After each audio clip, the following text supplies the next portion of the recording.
Ikhwati fillah, azani Allah wa iyyakum. Teman-teman yang dirahmati Allah Subhanahu wa taala.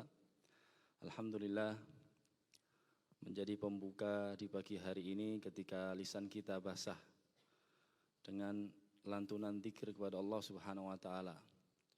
Maka salah satu sunnah mahjurah, sunnah yang mulai ditinggalkan ketika seseorang terbangun dari tidurnya dan kemudian masih di atas dipannya.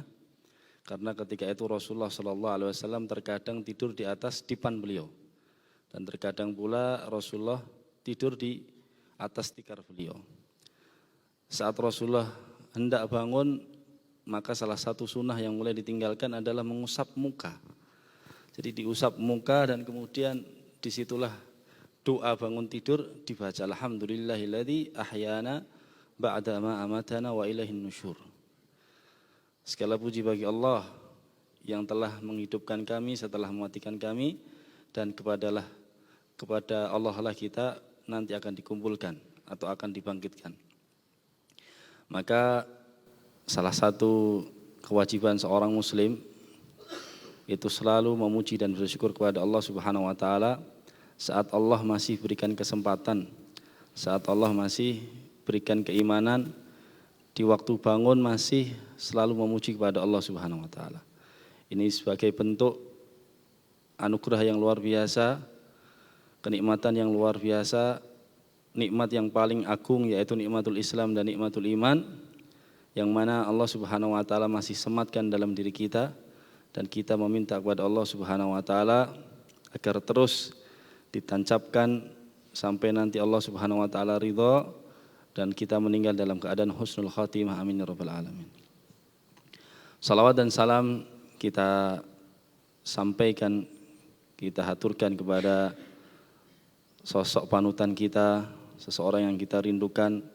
Dikatakan dalam salah satu hadis, tidak akan sempurna keimanan seseorang melainkan kecintaan kita kepada Rasulullah SAW itu melebihi kecintaan kita kepada diri kita, ataupun kepada keluarga kita, atau bahkan kepada seluruh harta kita yang kita miliki.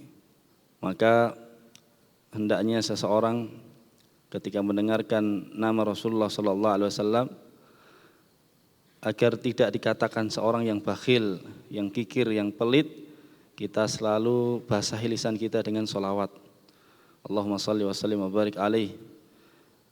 Ya Allah, semoga Engkau curahkan keselamatan, Engkau curahkan doamu kepada Rasulullah SAW, begitu pula kepada para sahabatnya dan seluruh keluarganya nanti sampai hari kiamat. Fa ikhwati fillah, azanallahu wa iyyakum, teman-teman yang dirahmati Allah Subhanahu wa taala. Kita masih ada di bulan Ramadan. Dikatakan oleh beberapa ulama, ya, bulan Ramadan ini momen yang sangat luar biasa, karena para ulama mengatakan tajus sanah, ar-Ramadhanu tajus sanah. Ramadan ini adalah mahkotanya dalam satu tahun. Ya, maka ketika seseorang ada di mahkota, ada di ujung dan ada di puncak, di mana Allah Subhanahu wa taala lipat gandakan pahala di situ, hendaknya dia tidak menyia-nyiakan apa yang dia lalui dari waktu-waktu yang ada. Maka disinilah Imam Hasan Al-Basri mengatakan, inna syahra ramadhana al-midmar. Ya, sesungguhnya bulan Ramadan itu seakan-akan al-midmar. Midmar itu satu gelanggang pacuan kuda, yang dikatakan kalau midmar itu berarti sudah kuda yang memang terpilih. Karena ada beberapa kuda yang belum ghairul mudmar, belum diterapi sehingga dia ketika diturunkan ke gelanggang pacu, dia nggak bisa lari lebih panjang. Adapun midmar ini kuda-kuda yang sudah dipilih, sehingga dia bisa dikatakan dalam salah satu hadis bisa jalan dari Thaniyatul Wada sampai ya Masjid Hafya, ya kurang lebih sekitar 9 sampai 10 mil. Ya. Maka di situ dikatakan perjalanan yang sangat panjang, kuda-kuda yang ditaruh di gelanggang pacuan di zaman dahulu. Maka bulan Ramadan itu seperti halnya midmar, gelanggang pacu yang amat panjang. Maka dikatakan di situ fa ba'duhum sabaqa ba'd. Sebagian dari orang yang masuk di bulan Ramadan itu akan mendahului dari teman-temannya yang lain. Ada sebagian kaum muslimin yang seperti itu. Hari ini sudah ada yang mungkin khatam. Mungkin sebelumnya sudah ada yang lebih khatam, lebih dahulu khatam daripada kita. Sebelumnya mungkin zikirnya lebih banyak daripada kita. Atau qiyamnya lebih ikhlas daripada kita. Atau infak dan sedekahnya itu lebih banyak pula daripada kita. Itu yang dikatakan fa ba'duhum sabaqa ba'd. Sebagian dari kaum muslimin ini ada yang amalannya melebihi atau lebih menang daripada sebagian yang lain. Maka itulah dikatakan inna syahrul Ramadan midmar. Gelanggang pacu yang masing-masing ini memacu dirinya sendiri untuk lebih terus beramal dan tidak boleh kalah dengan yang lain. Maka kita introspeksi apa yang sudah kita lakukan pada diri kita, sehingga di bulan Ramadan ini masing-masing kita menjadi seorang pemenang. Maka di akhir kalam beliau, di akhir perkataan beliau dikatakan wa innal ajib. Yang paling menakjubkan itu adalah ketika nanti di hari kiamat orang-orang yang menjadi pemenang itu akan tertawa terhadap kemenangannya dan menertawai orang-orang yang kalah. Ya, karena kebanyakan orang-orang yang menang itu bisa tertawanya di dunia, tapi terkadang di akhirat dia nggak bisa ketawa. Nah, maka disinilah sebagai bentuk keimanan kita kepada Allah Subhanahu Wa Taala, apa yang memang hal gaib yaitu surga dan neraka itu juga tertancap dalam diri kita, sehingga nanti ketika kita Allah Subhanahu Wa Taala masukkan ke dalam jannahnya, kita bisa merasakan hal yang demikian. Kita bisa tertawa ketika menyambut kemenangan kita, dan juga kita menertawai orang-orang yang dahulu kita anggap mereka mungkin lebih sukses daripada kita. Tapi ternyata Allah Subhanahu Wa Taala jadikan kunci kesuksesan dan standar kesuksesan itu adalah yang berusaha untuk semakin dekat kepada Allah Subhanahu Wa Taala.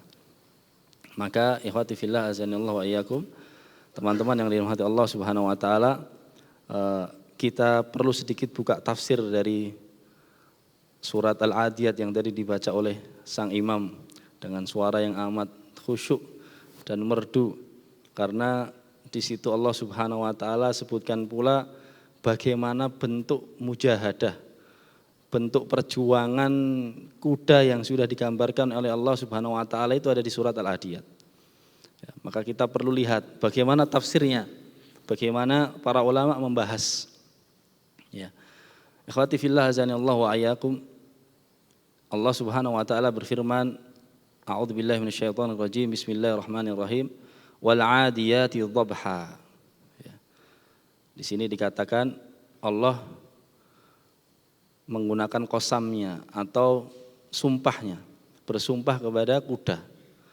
Ketika Allah Subhanahu Wa Taala jadikan sumpah pada makhluknya, maka di situ menunjukkan keistimewaan. Maka di sini masing-masing makhluk itu Allah Subhanahu Wa Taala istimewakan. Seperti halnya Al-Quran, Allah istimewakan dari kitab-kitab yang lain. Rasulullah SAW istimewakan dari nabi-nabi yang lain. Ramadan Allah istimewakan pula dari bulan-bulan yang lain. Maka begitu pula kuda, ini Allah Subhanahu Wa Taala jadikan lebih istimewa daripada hewan-hewan yang lain.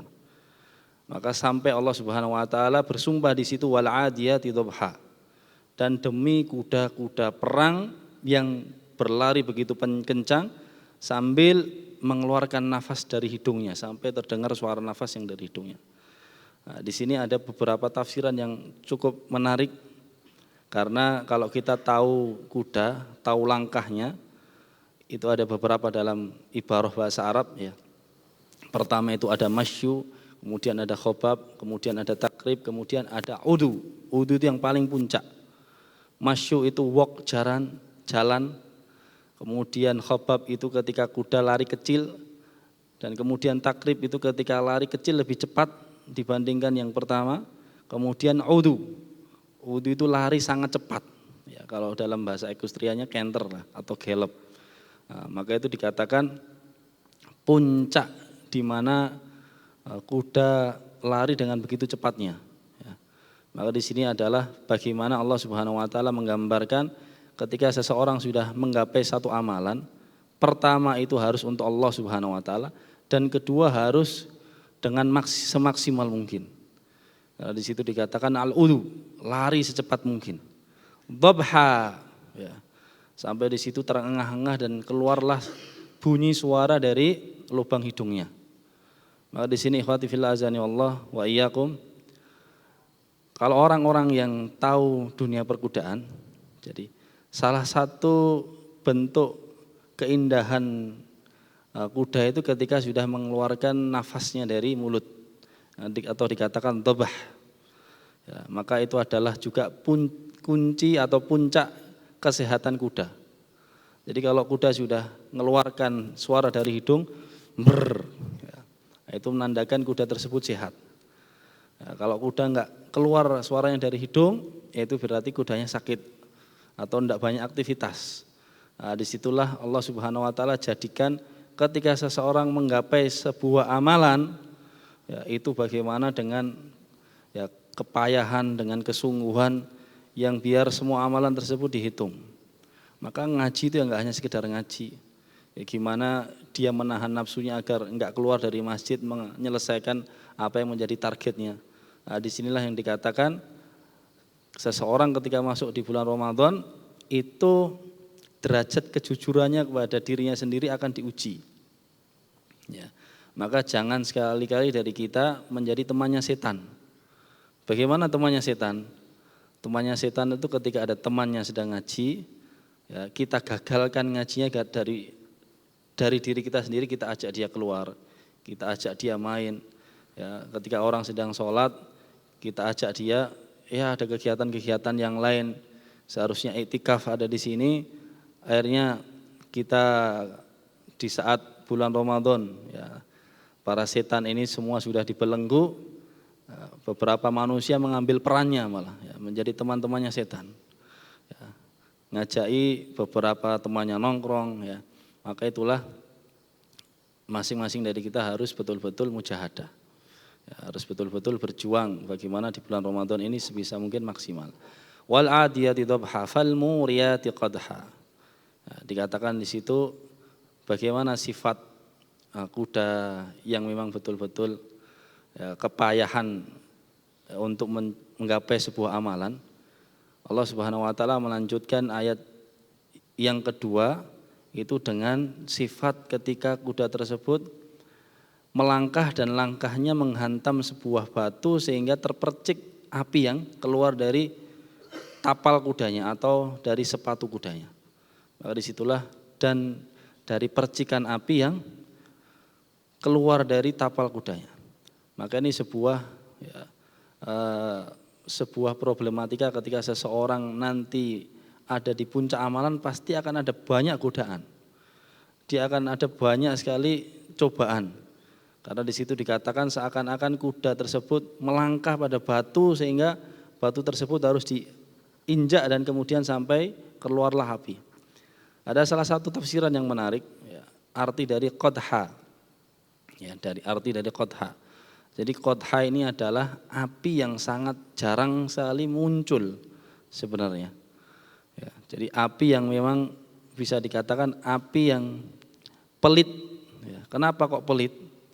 Dikatakan dalam tafsirnya dahulu orang Arab itu menjadikan ibarat, ya, ibarah atau istilah qadha itu ada seseorang kakek yang tinggal di pedalaman, yang tinggal di Badui, ya, terkenal dengan pelitnya. Jadi kakek tersebut karena saking pelitnya itu dia menyalakan api hanya di malam hari. Dan kemudian ketika orang-orang terbangun dan ingin mengambil manfaat dari api tersebut, kakek yang ada di pedalaman tersebut saking pelitnya kakek itu dia matikan api itu lagi. Ya, jadi tidak ada orang yang bisa mengambil manfaatnya. Ya, jadi api yang keluar kemudian ada orang yang mau mengambil manfaat dari api itu sehingga dimatikan lagi. Nah, itulah ibarat qadha atau istilah qadha yang ketika seseorang mendapatinya sebenarnya api yang sangat jarang keluar sekali. Ya, karena apa? Saking pelitnya seseorang. Ya. Maka disitulah juga dikatakan qadha adalah percikan dari dua pedang yang saling diadu, yang saling diadukan. Ya. Barulah muncul percikan api tersebut.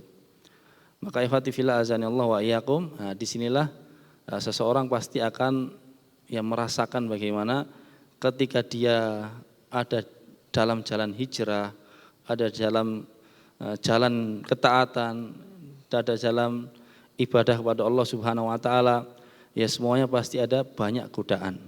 Ada banyak ujian lah ya. Yang temannya harus ngajak keluar ya, atau temannya ya mungkin ngajak dia harus kembali kepada kebiasaan yang lama. Ini Allah Subhanahu wa taala sudah menggambarkan ya. Fal muriyati qadha fa atharna bihi naq'a ya.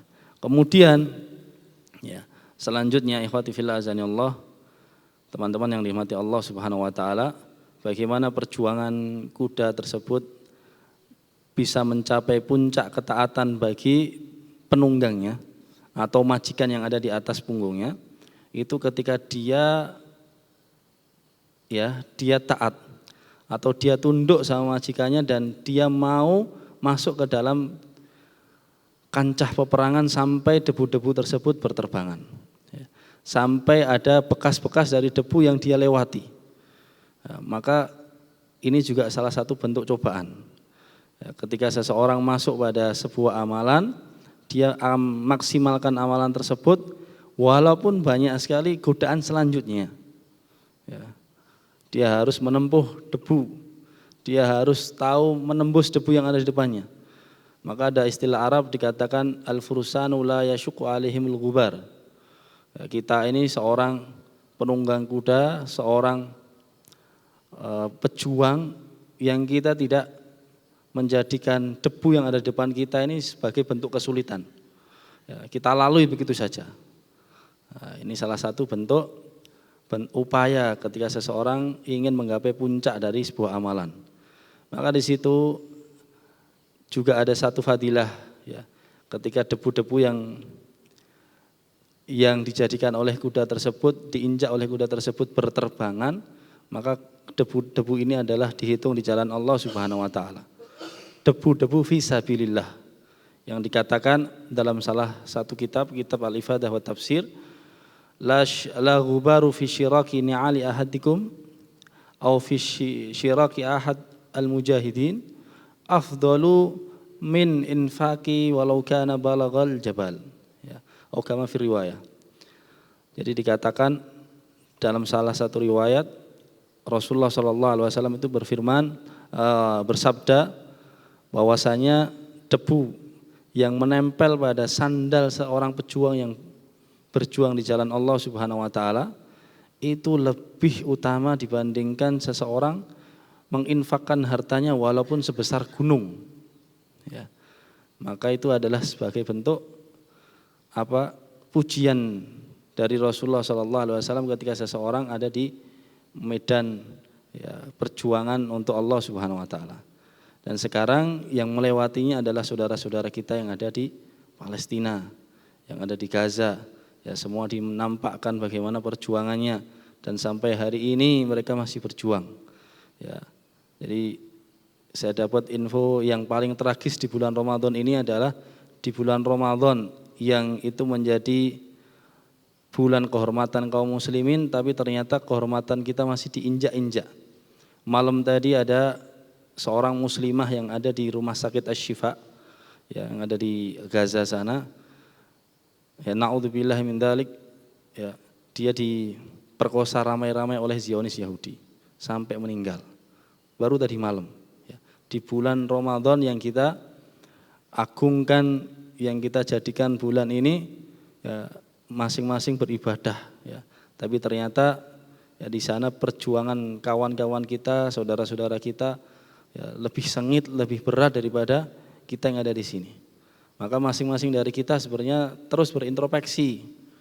Apakah perjuangan yang kita lakukan, ibadah yang sudah kita lakukan ini sudah setara, karena memang mereka ada di zaman kita. Ya. Jadi kita bisa bandingkan, kalau ada di zaman para sahabat kita nggak bisa bandingkan.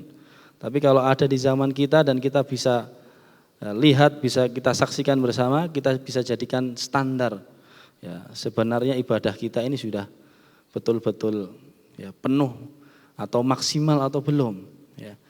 Nah, maka ikhwati fillah azanillahu wa iyyakum ya, masing-masing dari kita terus berintrospeksi dan terus pula dengan kondisi saudara-saudara kita yang ada di sana ya, mendoakan agar Allah Subhanahu wa taala berikan kemenangan, berikan kejayaan kepada mereka, amin ya rabbal alamin. Selanjutnya ya fawasad nabihi naq'a ya. Di sini sudah ketika seorang penunggang kuda yang naik di kudanya ya ada di puncak amalan. Puncak amalannya adalah ketika dia harus berhadapan dengan musuh dan masuk menerjang dan ada di tengah-tengah mereka. Nah, maka ini adalah puncak dari amalan.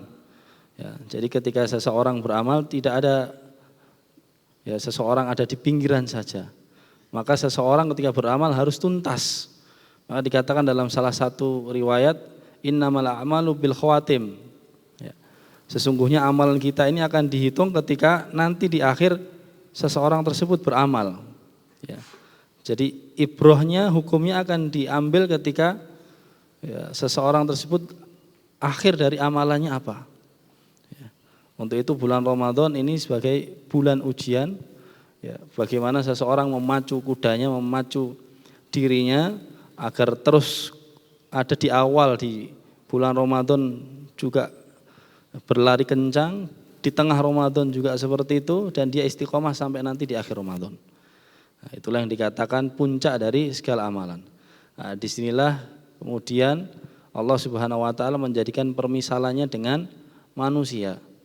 Ya, jadi ini mengibaratkan bagaimana Allah Subhanahu wa taala menjadikan gambaran pertama pada kuda sehingga seseorang bisa lebih mudah memahami karena orang-orang Arab dahulu ya, tunggangannya kuda sehingga ketika menggunakan istilah kuda dan beberapa perangkat-perangkatnya ini lebih mudah diterima oleh mereka.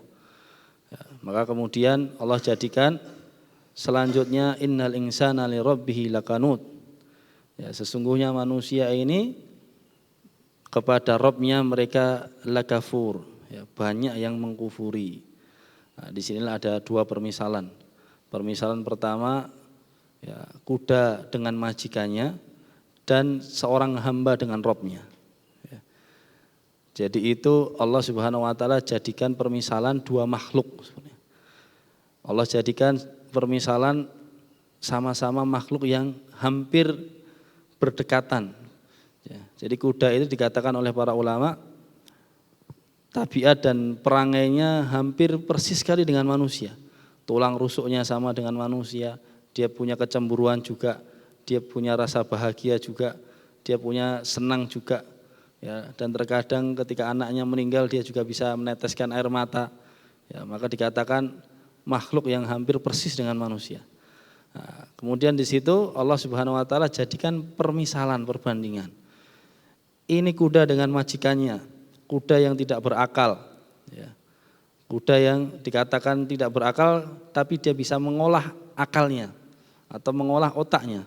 Jadi kuda ini punya insting, ya. Walaupun dia ini bukan makhluk predator, ya. Ya. Jadi kuda ini kan bukan makhluk predator, dia enggak makan daging, tapi makannya rumput.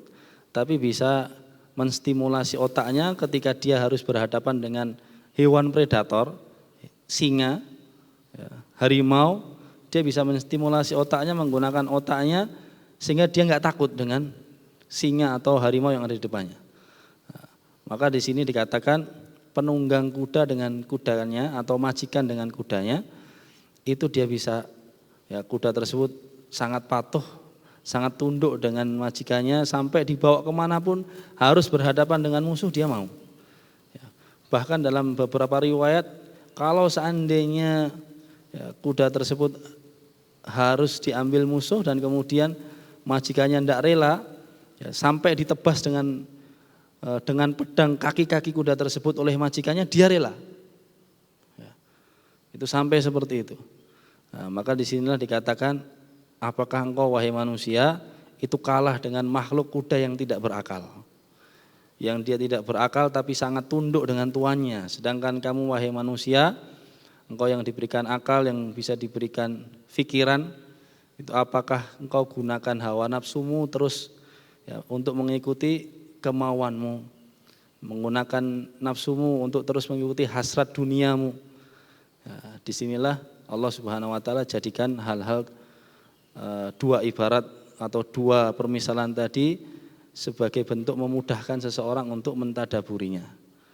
Maka ikhwati fillah azanallahu iyyakum, teman-teman yang dirahmati Allah Subhanahu Wa Taala, disinilah sebenarnya masing-masing di kita itu harus berpikir, harus melihat bagaimana hewan yang Allah Subhanahu Wa Taala jadikan tidak ada akal tapi mau ya, tunduk dan patuh kepada majikannya, sedangkan kita manusia apakah selalu mengkufuri Allah Subhanahu Wa Taala ya, atau ya tidak menjalankan perintahnya ya, diminta untuk ibadah tapi banyak dari kita yang belum paham ya. Diminta untuk menutup aurat, banyak dari kita yang tidak paham. Diminta agar menahan hawa nafsunya sampai Allah Subhanahu Wa Taala jadikan hal-hal yang halal untuk dirinya, tapi banyak dari kita yang kalah dengan hawa nafsunya. Nah, untuk itu masing-masing dari kita terus berusaha, terus berjuang, terutama di bulan Ramadan yang dikatakan di awal tadi adalah tajus sanah, mahkotanya dari 1 tahun ya, itu masih belum selesai ya, kita berjuang nanti sampai di akhir bulan Ramadan, kita khatamkan Al-Quran, kita kuatkan kaki kita untuk ada di barisan ya, sholat qiyam atau sholat tarawih ya, sampai selesai ya, begitu pula ya, sampai Allah Subhanahu Wa Taala kuatkan kita menempuh bulan Ramadan ini ya, dan Allah Subhanahu Wa Taala berikan keridhoannya. Dan begitu pula nanti sampai Allah Subhanahu Wa Taala masukkan kita ke dalam surga Ar-Rayyan, surganya para orang-orang yang menahan hawa nafsunya untuk berpuasa. Amin ya rabbal alamin. Itu yang bisa kami sampaikan pada pagi hari ini. Semoga Allah Subhanahu Wa Taala ridhoi majelis kita dan begitu pula limpahkan keberkahan dan rahmatnya untuk diri kita semuanya, dan bantu untuk menjalankan ketaatan di bulan Ramadan ini dan setelah bulan Ramadan ini. Amin ya rabbal alamin. Subhanaka rabbika rabbil izzati amma yasifun. Wassalamun alal mursalin. Walhamdulillahi rabbil alamin. Wassalamualaikum warahmatullahi wabarakatuh.